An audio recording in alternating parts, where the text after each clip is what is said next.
Hi, welcome back. Trying something a bit new for this video. I wanted to do a bit of an analysis because, well, why not? One of the reasons why I started this channel is because I love to analyze TV, movies, books, etc. So I thought I'd do so. So I do hope you enjoy this video. Sit back, relax, and just hear a bit of a video essay, essentially. All right, let's get started. Boondocks. Boondocks is an animated show, an animated adult show that follows the Freeman family, Huey and Riley, and their grandfather, Robert, as they navigate life in the suburb. There's a creator out there that stated that if you watched Boondocks in your youth, it suggested that you watch it again to really grasp the nuance of the show. And they were right.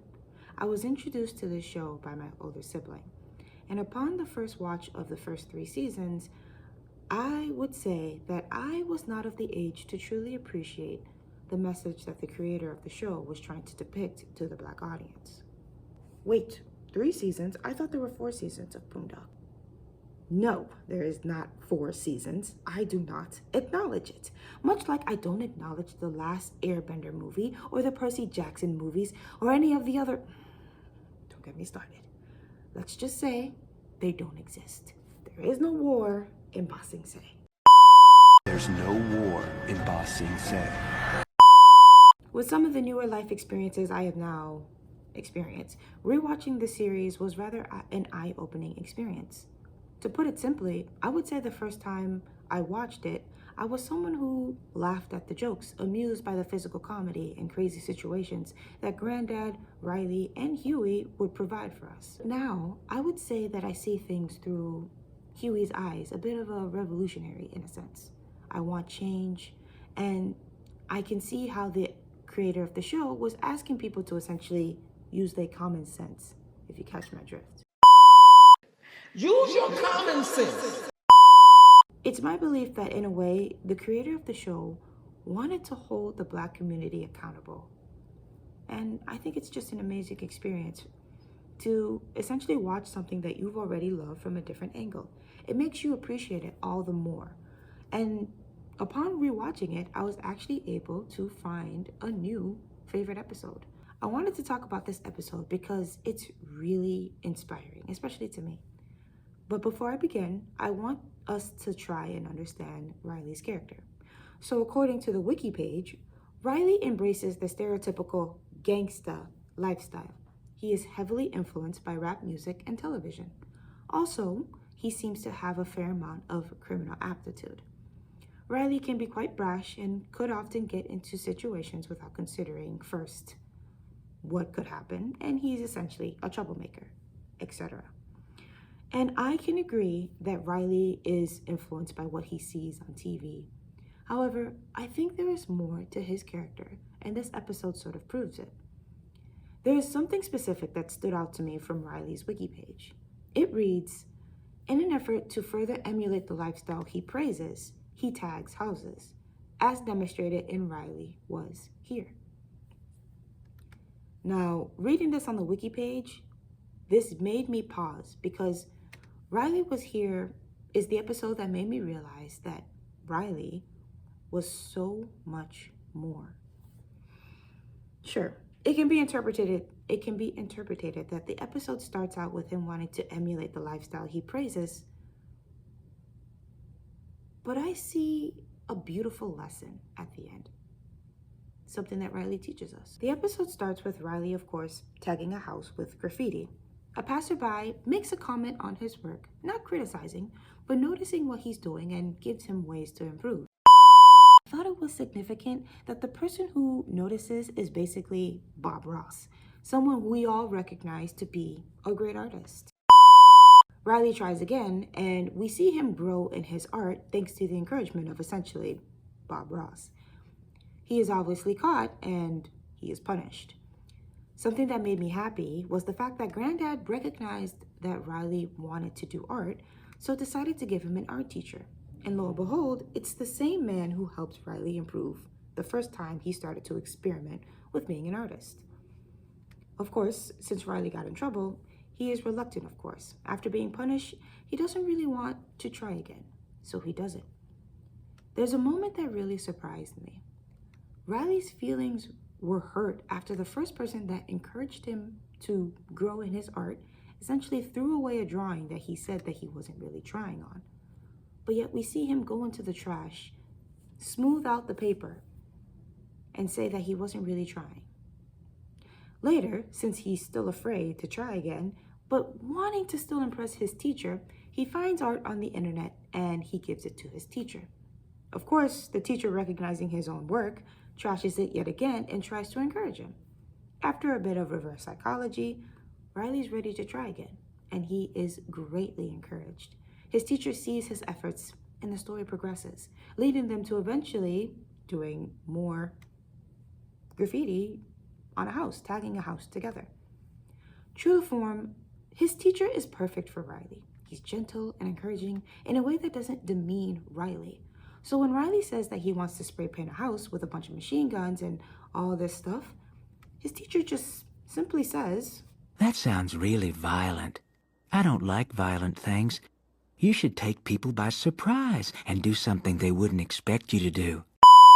And I just think it's very significant that he says this. Later in the episode, the two of them are tagging a few houses, one where Riley doesn't sign his name and another where he uses one of his aliases. The first time, his art is called sophisticated and beautiful.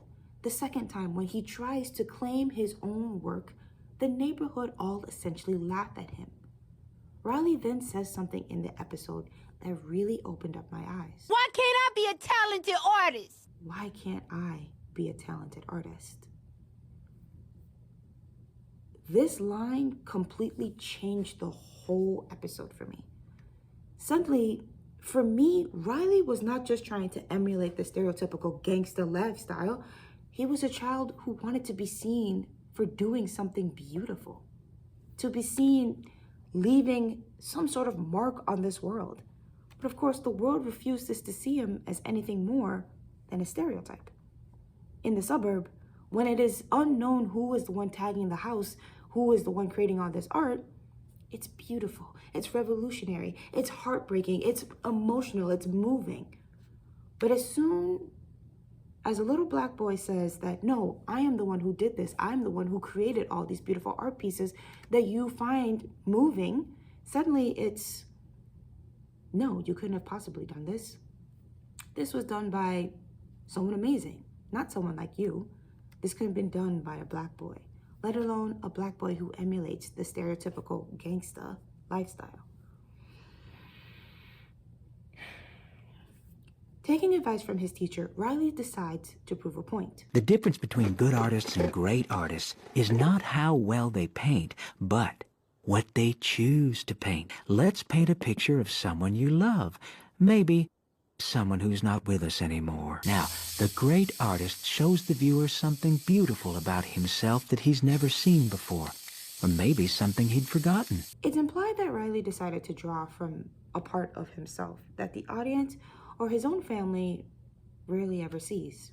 His vulnerabilities, his deepest emotions. Essentially, he decided to be honest with himself. Using the photograph, and from what we can assume to be his parents, he decides to tag one more house with his teacher. And of course, we know how the episode ends. The car chase scene, while people see the final house that he tagged. Which, when I first watched it, I was just like, this feels like an out of place scene. And rewatching it, I still kind of feel like that. I was able to come to some sort of conclusion about this out of place car chase scene. Essentially, I think what the creator was trying to say is that in some way, shape, or form, black art will always be criminalized. As devastating as that is, the episode still gives us hope. Let's paint a picture of someone you love. Maybe someone who's not with us anymore. When Granddad specifically sees the art, it drives him specifically to tears. It's this big, black, beautiful portrayal of what we can assume is probably one of his child. I don't think it was a coincidence that Riley chose what we can assume to be his parents on their wedding day. To me, it shows that Riley has a deep understanding and capability and capacity to love and show love. This episode is one of my favorites because of the nuance in Riley and his character. There is so much more to him than what he portrays and what the world wants to see and forces him to be. Deep inside of him, there is an artist. I keep coming back to Riley's first piece. I don't think it was a coincidence. Like all great artists, like yours truly, we just want you to know that we were here and for you to recognize the art that we create for you. Or at least the art that reflects our soul or the deepest part of ourselves. Thank you so much for watching. I hope that you're inspired to rewatch or even watch the Boondocks series again and try to look at things a little bit differently. I really love doing analysis videos, or at least I want to do more analysis videos. And as someone who will soon be in movies and TV shows, etc., as someone who is going to be in movies and TV shows, etc., it's important for me to study characters because, well, I need to better understand how to portray the deepest part of a character. So I'm gonna have fun with this.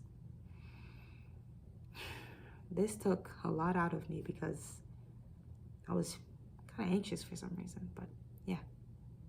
All right, stay hydrated. I love you lots. Stay tuned.